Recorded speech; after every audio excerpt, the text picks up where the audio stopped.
red one. Okay, we're starting on 34A. Start from Itmar. It's 4 lines from the top. Itmar is the compound word. Is means there is. Amar, the statement. Itmar. It has been stated. It's always a statement of Amirayim. Many times it's a machlaikas. And even though the Amirayim spoke in Aramaic, their statements are in Hebrew. And the statements are easier. Just like us, we learn in Hebrew and we speak in English. So they learned in Hebrew and spoke Aramaic. Very similar. If we can use one similarity. Okay, Itmar. Lul pasuach min Bais la'aliyah. Let's say we would call this a trap door. If there was sometimes people have this in an attic. They have like a crawl space. So they have, there's an opening, just a cut in the floor, a square in the floor that allows you to get through from the ground floor to the second floor, to the attic. So Amar Rav Huna says, Im yesh le Pesach echad chayiv mezuzah achas. Im yesh le Beis Pesachim chayiv b'shtei mezuzahs. Now the problem is that it's possible that there's 2 tenants here. Now, if there would be one door, then one tenant can unlock the door and get in to the other person. So the other guy doesn't want him to do that, so he puts up a door as well, whether on the top or on the bottom. So there's 2 doors. It's similar to that hotel room. To that hotel room where they have 2 doors. But here we're talking about this is staircase where you're getting through, and on the bottom there's a door, and on the top there's a door to get out. So if there's one door, then you need 1 mezuzah. If there's 2 doors, you need 2 mezuzahs. Amar Rav Papa. Rav Papa says, Shema min amid Rav Huna. From Rav Huna it's understood that high in Druna, this room, we said yesterday in Druna was a room, this Le'ar Babi that has 4 doors, like Baba, there's a gate, like Baba Metzia, Baba Basra, it's a gate. Chayav ba'arba mezuzahs, it needs 4 mezuzahs. Gemara says Pshita, that's obvious. It says Leitzrich avagav deragel b'chad, even though one of them is more commonly used. Okay. Yesterday I mentioned the Gemara says that Rabbi or Rav Huna, Rabbi didn't have a mezuzah on his base measures. Rav Huna did have a mezuzah on the base measure. He said, because he was ragel, that was more commonly used. He said, that's how it works. So I said in Shulchan Aruch it brings this B'negei base measures, but it turns out in this Gemara, if I have one door, then it's possible that the other door is nullified to it. If I have 2 doors, that could mean that one door is more ikar. But if I have 4 doors, I'm not going to knock out 3 doors from the laws of mezuzah just because one of them is more common. There's one door, so it's possible that if there's 2 doors, according to this first pshat in Rashi that I'm telling you,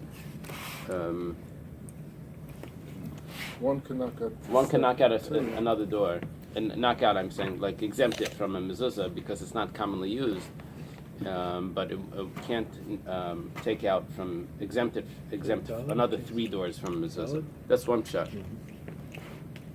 With 2 doors, how could one be more common? Because you go up, you go down, you go all the way out. No, that's in the first case. Yeah. We said from Rav Huna, we understand that a room that has 4 doors, 4 doors. that means like Avram Avinu's tent, that one of them is more commonly used. Then one can... So all 4 need a mezuzah. Yeah.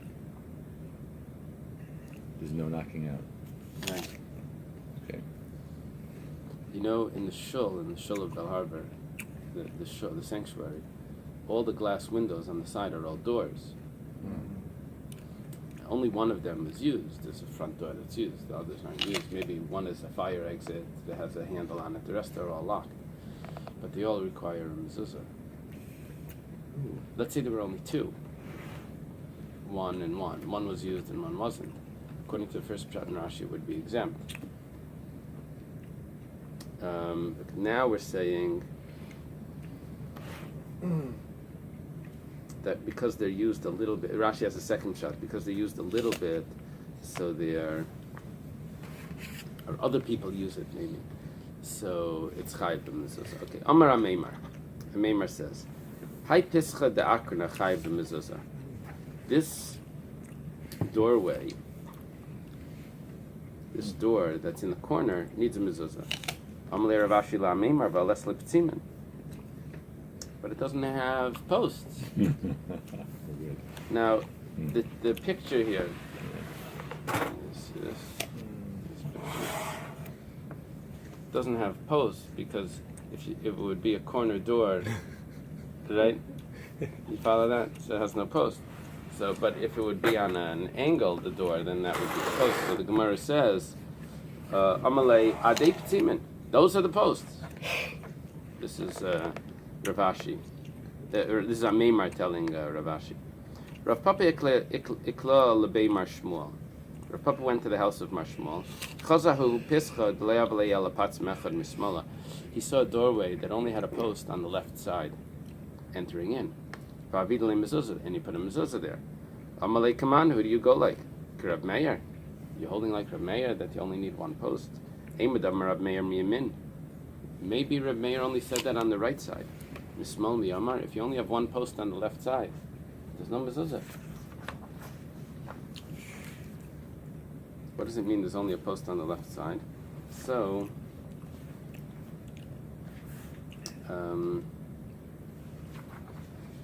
it would be like this. This would be the way of explaining it. That, see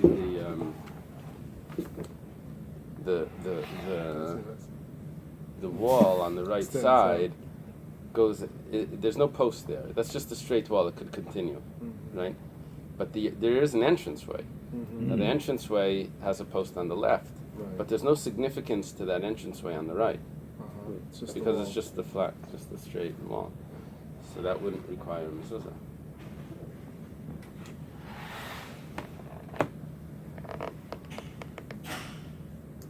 So does Reb Meir hold on the left?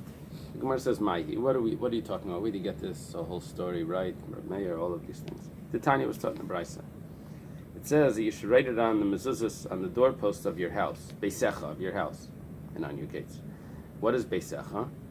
The Gemara expounds on this, and it says, biyasecha min hayamin. You're entering beisecha. You add an aleph in there. It says biyasecha. Your entrance from the right side.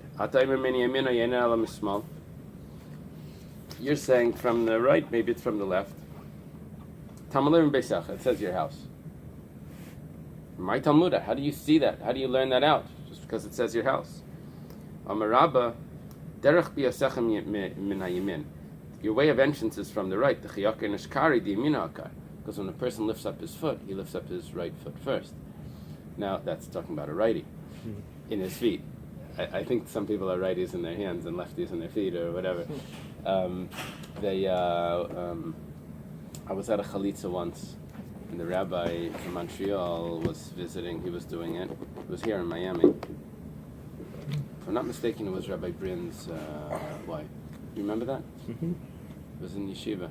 I don't remember the actual story. I know who she is. So the rabbi from Montreal came in, and it was Rabbi Brin's brother, and he said, "Are you a righty or a lefty?" I said, "I'm a righty." He took out a ball and he bounced it. I was an old man. I got his name. Sweet man, Vincent Baranovich. He was like the Rav of Montreal. Do you know Montreal? After Rabbi Hirschsprung, there was a. No, I don't know. It's gonna come to me. Takes out a ball. He throws it on the floor. He says, "Kick it." Wanted to see which foot he kicks with. You follow? She He puts on the shoe. She takes it out, right? So he has to put it on. Which foot? Okay. So when a person walks, he lifts up his right leg. Is it a sandal or a shoe that they used? We said yesterday, we said on Shabbos that today we use a shoe. We don't know what sandal. We don't know what a sandal is. So it's like a softer leather. Crocs. And it's a you know what it has? It's all made out of one piece of leather with one strap that ties up the leg. It's one long strap. So the brother has to be not married, right? If he's already married, he doesn't do it. From biblical law, he can have two wives. So if even he's married, So he would do chalitza. Today he won't have a second wife, he would just do the chalitza. The Yibam has other issues. Will he actually marry? I think amongst Sfardim it's more common that they'll actually marry. Amongst Ashkenazim, they recommend chalitza. That's how it works. Rav Shmuel Baracha Kameder Rav Papa Mishmeder Rava Bar Ula Amar Mehacha. Shmuel Baracha says in front of Rav Papa, and he says it in the name of Rava Bar Ula. Says from this verse, V'ikach Yada Kayin Arein Echad. Yada Kayin takes one box. V'ikav Chor B'dalse, puts a hole in the door. V'itnei says Itel Mizbeach Miyamin, and he puts it next to the altar on the right side. B'vayish Beis Hashem, when people come to the house of Hashem, V'nasnei Shama HaKayinim Shem Rasaf, Eskala Kasav HaMucha Beis Hashem, and the Kayinim, those that guard the gate, will put all the silver that comes to the house of Hashem into that.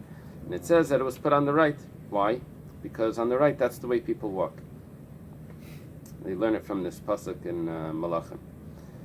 My Reb Meir, where did you say that Reb Meir holds that you need only one doorpost? The Tanya was taught in a brisa. A house that only has one doorpost. Reb Meir mechayev mezuzah. Reb Meir says that it needs a mezuzah.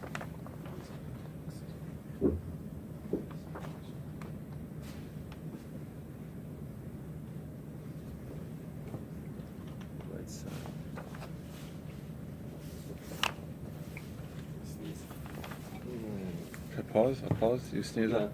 And catch on camera. I was going to learn how to sneeze halachic. Oh wait, on the last one. So then the people walked on the right side when they entered the temple, right? Is that what we learned? To drive on the right side? Is it biblical? And in England, we always drove on the right, and they said one of the I don't know who it was. Somewhere in history, one of the generals, made everyone move to the side when his army was coming. So those European countries, they just drove on the left to avoid that. So something like that. Maybe Napoleon, or maybe from Alexander. I don't know how it went in history. That there's certain things that are just like natural. It is right. If Eily Raphael is here, you can look it up for us. Right. Okay. So Reb Meir says that it's chayiv in him. So Sacham Paicher. My time in the Rabbanan. What's the reason for the rabbis that say that you need to have two doorposts? If you have a doorpost, so maybe it requires a mezuzah. It says no, mezuzah is ksiv. It says mezuzah is, that's plural. It's a very interesting problem that it actually says mezuzah without a vav. If you look in the writing, now because the chaylam doesn't need a vav, you can have a chaylam without a vav. It's called a chaser, and that's actually how it's written. And Taisus mentions this. You'll see in a minute that based on Rabbi Shmuel's opinion. Rabbi Shmuel says Yishem LaMesayres, that you follow the text, not the way it's read. Rabbi Shmuel holds that in other places. That would be a problem here. Now you could always answer that the Gemara has a different text than our text. But we don't like to do that. But Rabbi Kiveger in Shabbos, he has a whole comment of all the places that the Gemara's text of the Tanakh is different than ours. Very interesting kayas, like a whole list of them. Okay, but it's mostly chaser malay. It's not like it's a vowel. So my time with Reb Meir. The first parsha is without a verb. The second parsha with. It is with right. A sefer showed me a mezuzah. He said, "Look at how beautiful." He was showing me his writing, and I said, "But mezuzah is one of them is not supposed to have a vav." I didn't remember this one. He says he wrote it with the vav. And he said, "Oh my gosh, it's the first time in my life I did that." He added the vav. My time with the Rabbi. What's the reason for Rabbi? The Tanya. It says in the Brisa, mezuzos. Shemeani miyat mezuzah. So it says mezuzos. That means you need to have two. But kshoimer mezuzos b'parsha shniya. When it says it again in the second portion, which is v'hayam shemaya, shein talmud loymar, that it doesn't have to say. Abi riba yachariba. So that's an inclusion after inclusion. What happens when you have an inclusion after inclusion? Vein riba yachariba yala lamayat. That's coming to exclude. It takes away one. So the Rabbi Yishmael. The words of Rabbi Yishmael are that it takes away one, and this is Rabbi Yishmael's opinion. That it's, and according to Rabbi Yishmael, it says mezuzos with the plural. It has to, because he holds Yeshem L'Maseiros. But he says it's not really a proof. Taisu says because we find that even if you hold Yeshem L'Maseiros, that you follow the text. Sometimes they do follow, sometimes they don't follow. So it could be we're going the way we read it as well. Rabbi Kiva says it's not necessary to do that. Why? When it says that you should put it on the lentil and on the two mezuzahs, this is talking about the blood by Yitzias Mitzrayim. Why does it have to say the two mezuzahs? It says mezuzahs. You don't need to say two. Why is it teaching us that? Zebnei This is teaching us a binyan av is a something that we're going to learn from everywhere else. It says it there in one place. We'll make a comparison to everywhere else. Zebnei av. This is a principle, like you said. Kol makim shnem mezuzos. Anywhere where it says mezuzos, ein ela achas. Only one. Until the Torah says clearly two, as we see by Yitzias Mitzrayim. It says that they put it on the two mezuzos. Why do you have to say the two? Because if one doesn't say two, it means only one. We have that in we have plurals. Eid echad. Eid means two. Eid means two. That's the other way. Right. But we do have, I think, plurals that are really only one. I know. I read an article about kloyos, nitla kloyos. Someone wanted to say. It says in Hilchos Treifos that if the kidneys are removed, that the animal's kosher. And everyone asks, you can't live without kidneys. And it says no, kloyos is actually a singular. So, that's halachic, but that's what they wanted to interpret. Okay. Tanur Rabbanan. Do we have that in English where you have... You have the opposite. Sheep. No, I'm looking for a word that has an S at the end. And it's really only means one. The problem is the S is confusing because the S could be possessive, right? It could be other things. So that's what we'll probably do. We'll probably just say, that's a possessive. You follow? You know what I'm saying? I know. Well, the English plurals are confusing in general. Mice. Okay, Tanur Rabbanan. The rabbis taught, this is a brisa, chsavtam, you should write them. He's talking about the mezuzah. Yachol yichtevena ala avanim. He says you should write it on your doorpost. Maybe you should write it on the doorpost, on the stone. Nemar kan ksiva. It says over here you should write. V'nemar la'alon ksiva. And it says over there you should write. What does it mean there you should write? So Rashi says it's referring to a get. Now, mala halon ala sefer, just like over there, it needs to be on a book, on a scroll. Afkan ala sefer. Also here, it needs to be on a scroll. Where it says,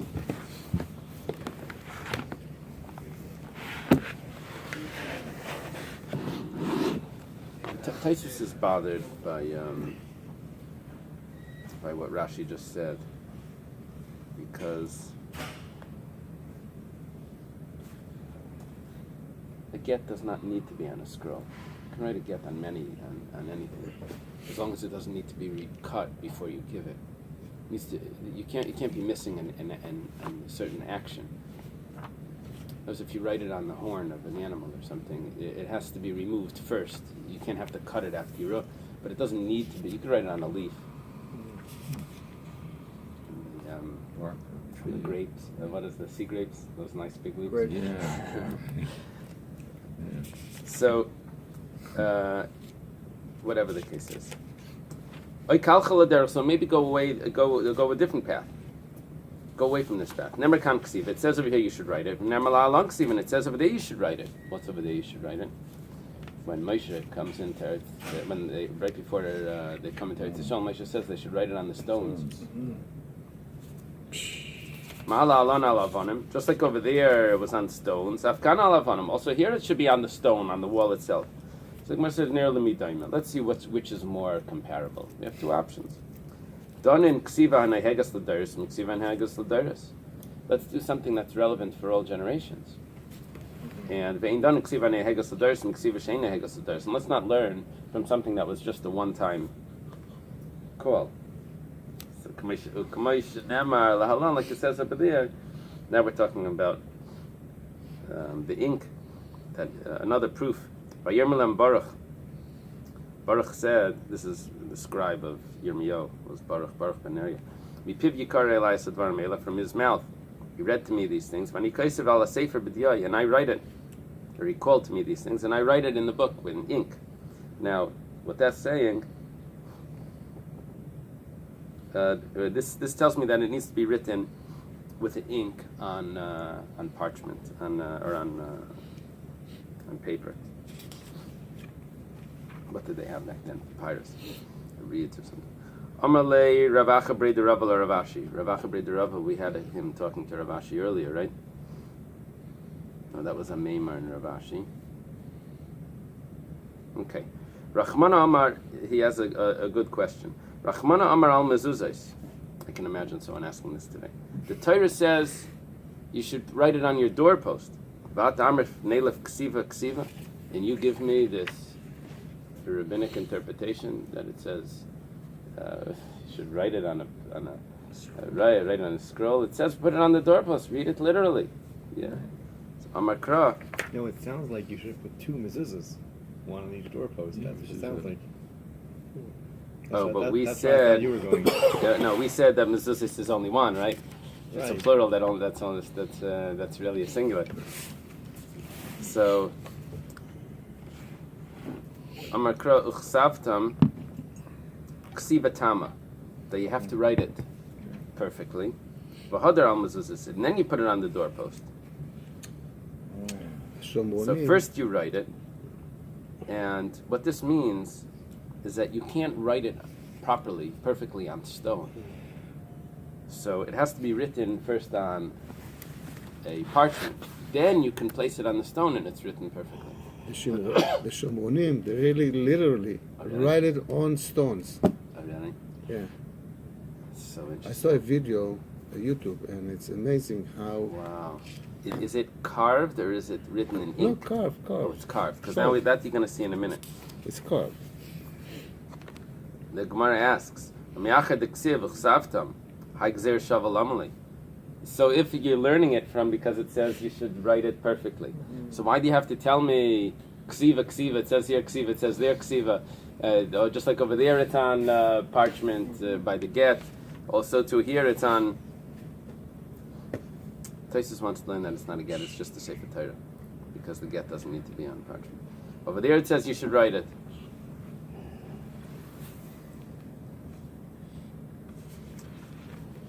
Taisus then asks, he says, so maybe we should take a learn from a get that doesn't need to be parchment, because it says ksiva by a get as well.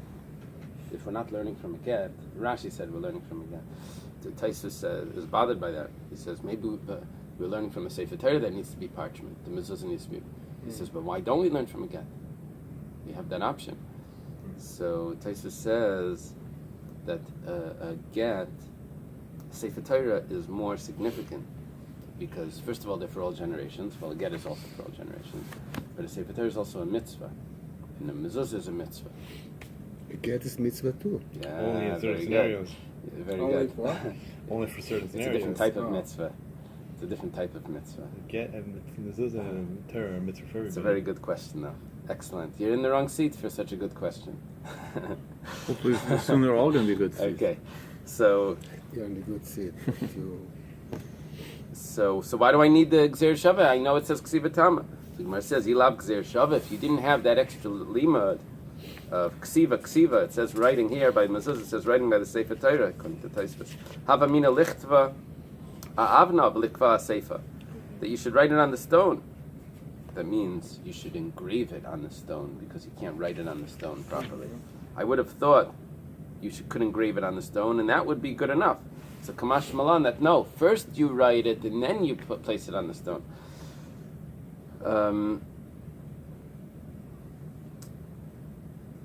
So Taishus asks, what about when it says you should write it on the stone? Maybe over there it says you should write it and then you put it on the stone. by Moshe. He says no, over there it doesn't say Ksav Tam, it says V'Chasav Ta. So it's a little different. It doesn't say Ksiva Tama. So it's not the full phrase. Okay. Abra Pashish Shebetfilin Makvizu Asu. Say the 4 portions of the tefillin, if you're missing one of them, it's makiv. It doesn't get the mitzvah. Gemara says pshita. That's obvious. If I feel even one letter is missing, it's also makiv. The Gemara says that's obvious. Pshita. That's a problem. We're expecting that the Mishnah would be telling me something that I need to learn, not something that I knew already. Rav Yehuda, Amarav. Rav Yehuda says in the name of Rab, that was his teacher. Leitricha ela lekaitis shel yud. Talking about the kaitis shel yud. Remember we had a machlekes Rashi and Taisus what this meant. The right side or the left side of the yud. By mezuzah we had. The Gemara says Vanami pshita. That's also obvious. That's the letter. It's necessary for the other Rabbi Yehuda, that it needs to be surrounded by white. And we could ask, well, you taught that to me already by mezuzah, that it needs to be surrounded by white. But the Gemara doesn't ask that. Okay.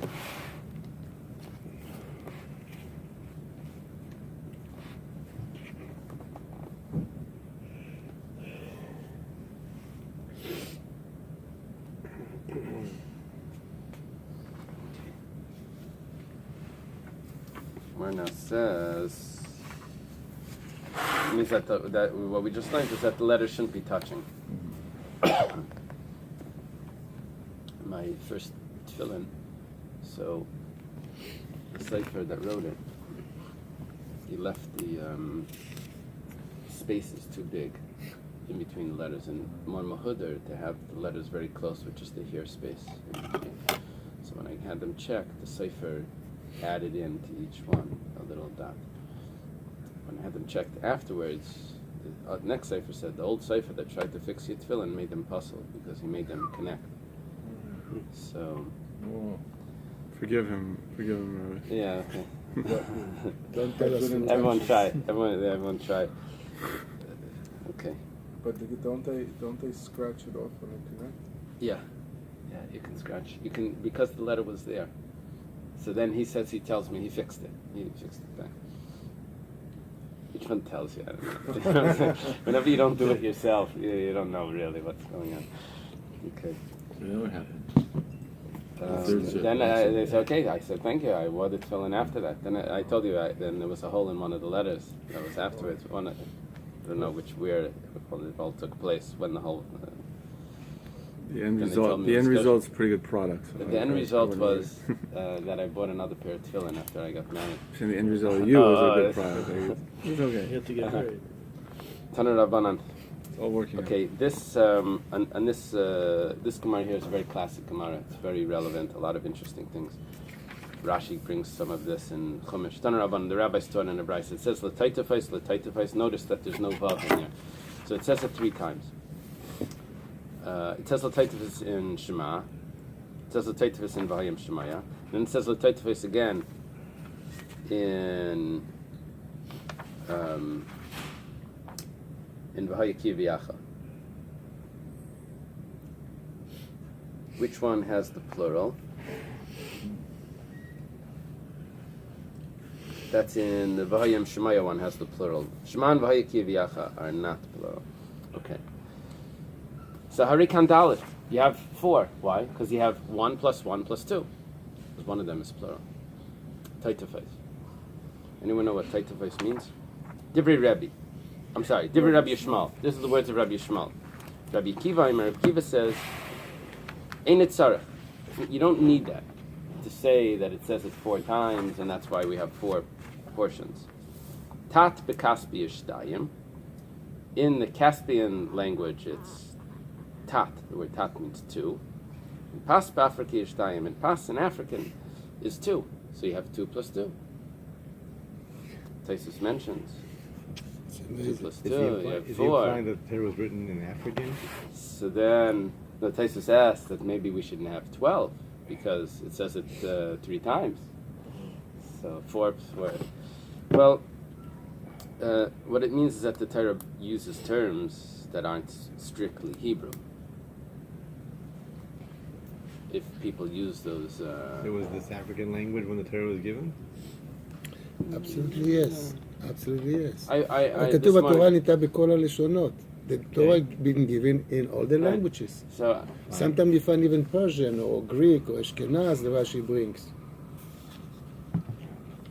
I went through Google Translate this morning looking for it. What do you have there? You have it in African? But brother Oh. said that. So I went through, I'm looking for if you have any languages that have a double T sound for 2. Most of the languages have a duo, dua, whatever, they're all. I went down, because Google Translate, they give you a list. You put it in English and then you go down. But I think in one of them, I think Estonian, it had a double K sound. Coke or something, that was 2. But I don't know if the T and the K. I did this once with Rashi says the V'hayu lechem lezara, it'll be for you for Rashi says that in a strange language zara means a sword. So I went through Google Translate looking for it. Couldn't find it in any of the strange languages until I found it in English. Zord. So the old English was a zord. Anyway, I told this to someone that's like a linguist. He's making a dictionary, He says I should stick to my day job.